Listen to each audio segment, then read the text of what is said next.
Hey, so you probably got a passion or something that you really wanted to do and you don't know how to take it to that next step, or you don't know how to apply it or how to keep on it and keep improving it. And I was in this position about a decade ago where pretty much I left my day job, I flew across the country and I started turning my hobby into my new career. I'm really grateful for all the people I've met along the way and how it's improved my craft and my experiences and projects I've done. So I thought, as a pay of gratitude, I created this video of 5 tips that would help myself 10 years ago and any creative that is starting out or trying to improve their craft. So my first tip is enhance your craft every day. Now, you probably heard the saying, it takes 10,000 hours to master a skill. And if we were to break that down into full-time work, it roughly takes about 6 to 10 years to do that, which in hindsight is very daunting. Like, taking that first step can really be a struggle, but you'd be surprised how much time you can dedicate to it in a day. Because if you're spending like 15 minutes researching an article, or half an hour just mucking around or learning a new pipeline, or spending 2 hours dedicated to practicing a new skill, they quickly rack up, and you will be surprised when you start seeing how much you can output in these short bursts of time. The other part I'm very big on is practicing the fundamentals constantly, and then using your project work as a way to gauge how your skill is growing, because you will see enhancements. You will see how efficient you are is grown, how much you can output, your delivery, your quality that you're providing to the customer. Like, all these things will grow with your skill. So the flip side of this is, don't overexert yourself. Don't burn the midnight oil trying to practice your craft or improve your craft, as this will stagnate and your skill will just go into a rut. Now, overall, this is not a race. This is a journey for the rest of your career, and it's an enjoyable one. Doing your craft is one thing. The other part is getting it out there into the community. So definitely attend workshops, go to networking events, go into competitions and see other people that do what you do. Show them your work, see how they see it, because perspective and influence is really the biggest drive for growing your skill set. And your skill set is a living thing, and it does need this perspective and influence to grow alongside of your time that you've dedicated to it. And for it to grow to its full potential, you'll be looking outside of your direct industry to get other influences as well, which leads to my second point. Tip number 2, go out there and try new things. Now, you've probably got something in mind straight away, something that you've really wanted to try but haven't actually gone out and done. You probably find that it won't really help out what you do, or people will start judging you on, saying that you're a jack of all trades, master of none. However, people neglect the second part, which is often better than a master of one. Don't feel paralyzed and not do what you want to do, because one thing I've noticed a lot is there's a variety of different industries, but there's a lot of skills within them that overlap. Now, those overlapping skills are really handy to have, so definitely go out and learn photography, learn graphics design, do a bit of UX. Pick up these skills, because they're not just something that goes and sits on a shelf. They actually follow you around everything that you do, so you can draw on them and then apply them in different ways, or abstract ways that can really improve what the output that you're doing.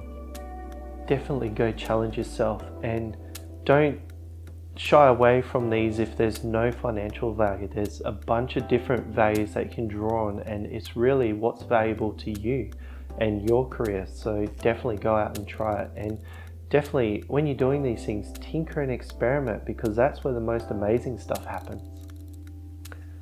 And this comes to tip 3. Don't be afraid to fail. This is a big scary one for a lot of people, as they want to put their best foot forward, or they want to make sure they have that amazing portfolio so they're not hindered looking for work.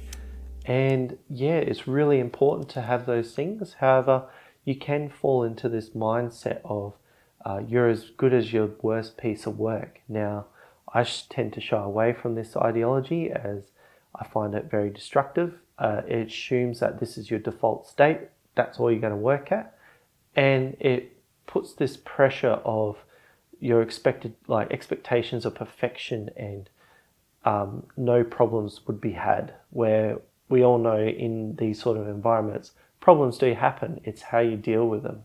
This sort of pressure does kill morale, and it really does turn people into tortured artists, not thinking that the stuff they do is perfect, or they're always second guessing themselves and not willing to bring up problems if they do arise, as they don't want to be the one viewed negatively because of it. I view the pro of this is seeing progression of people's work. So I look at my favorite artists or favorite designers, and I like to see where they were like 5 years ago to where they are now, because you can look through their work and see how they've improved their design or experimented or changed or fixed their errors, and they got to here. So it shows that they're going to keep progressing in that direction. This also allows work that isn't your best and like polished piece still really good, and those sort of putting those ideas out there leads to discussions of how you can improve your work, and it opens up that sort of field of allowing someone to have failure without consequence. When you create an environment where it allows someone to fail without consequence, these people are allowed to explore any idea. Like in a group or collaborative scenario, they can come into a conversation and give their 2 cents or discuss a topic, and they all work towards a common goal, which is to create something that is amazing. And the gestalt of these individuals can far succeed someone that is a perfectionism in delivering a really amazing piece of work. So my 4th tip is listen. Now this one might come across a bit dumb, you're listening right now. However, a lot of people do listen to reply and not listen to understand. And there's another part, which is it's very hard to articulate your wants and your needs. And especially with clients, they come to you for an idea that they want to get it built, and you could just be like, yeah, we can do it. Or you could really start diving down, really nutting out what they really need for their product or their deliverable. So one thing I really like to do is paraphrase in plain speak. So really bringing a lot of technical detail and getting rid of corporate speak, bringing it down to the core of their design, really nutting that out, and then we can have a discussion about that, and then we can have a back and forth. I could use like probing questions or open-ended questions to really draw out those nuanced details that really do have the biggest impact on the project. A lot of the designs that I've created, I could spend weeks building something and it got like it's okay. But some of the things I've really built were like, I just really wanted it to do that. And I'm like, okay, walk off, come back in a half an hour. Here's a new design. What do you think of this? And it's blown their mind. So just those offhanded questions, not just in the boardroom or in like meetings, but just like everyday offhanded comments can really have a big impact on the design. And this comes to my final point, which is look after yourself. Now, everyone knows that creative industries can be quite stressful mentally and physically. However, it's not really touched on with creatives, so I thought I'd just dedicate this last point to really driving home that you should be looking after yourself, as I've been in situations where I've gained a lot of weight, lost a lot of weight, been through burnout, and had a bunch of other problems pop up because I wasn't doing so. Humans are quite capable of pushing themselves beyond their limits to achieve a goal, and same with work. Like you can really push yourself to get work out, which can be beneficial in the short term. However, it's not sustainable. If you keep doing it, you will burn yourself out. You will cause problems for your team. You won't be able to commit as much, and overall your work ethic will drop. So what does that mean? It means eat your veggies, get your half an hour exercise a day, especially if you're in a desk job. Sleep your 7 to 9 hours of sleep. You can't function with anything less. Make sure you do things that allow you to switch off and relax. And then lastly, get outside and enjoy some sunshine. You'll definitely do better for it. And that concludes my 5 tips. Now, I hope you found these useful. These have been things that I've been working on over the years, and I find they're really impactful. So I hope they give you a bit of insight, and I hope you adopt some of them into your lifestyle.